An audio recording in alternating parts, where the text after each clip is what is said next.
Je voudrais parler de la spécificité de ce Tisha B'Av qui tombe Motsae Shabbat.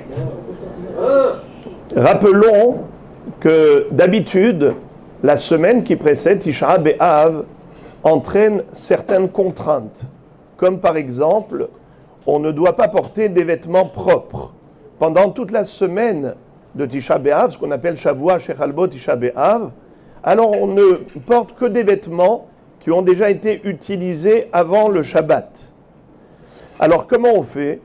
On prépare, c'est-à-dire qu'on va s'habiller pendant 1 heure, 2 heures, avec un vêtement qui était propre, et ensuite on le garde pour la semaine de Tisha B'Av, afin que, pendant la semaine de Tisha B'Av, on ne va pas porter des vêtements qui sortent de la machine à laver, tout frais, avec la bonne odeur, avec le bien-être. Non. Pendant la semaine de Tisha B'Av, on ne se fait pas plaisir.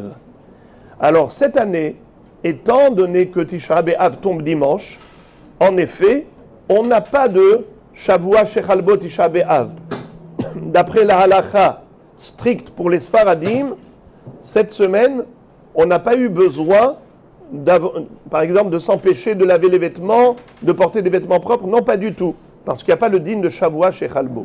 Mais Tisha B'Av lui-même, quel vêtement on va mettre le jour de Tisha B'Av? Est-ce qu'on a le droit de, après avoir retiré les vêtements de Shabbat, mettre des vêtements normaux qui sortent de l'armoire, qui sortent de la machine, assour? À Tisha B'Av, on ne pourra pas mettre des vêtements propres. Alors comment il faut faire? Il faut préparer avant Shabbat.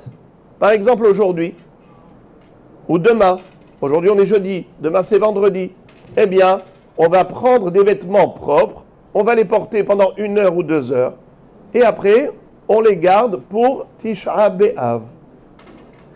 Alors je rappelle, Rabbi Yosef, 2 secondes. Je rappelle que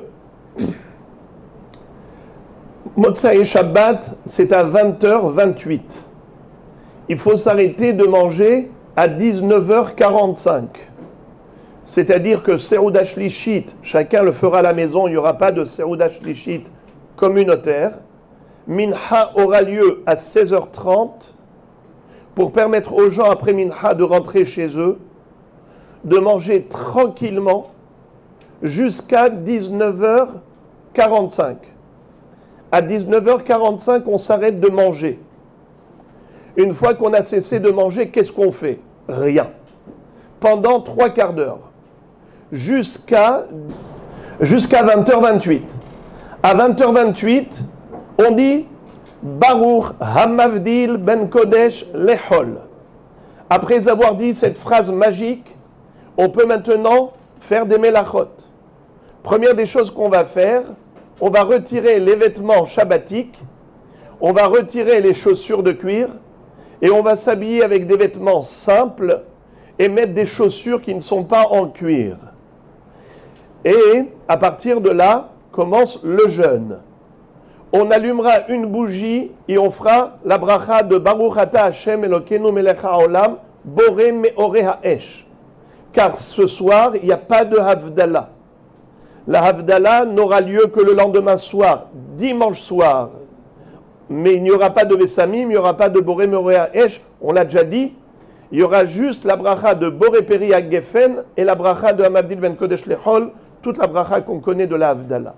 Ça, c'est comme ça qu'on va faire.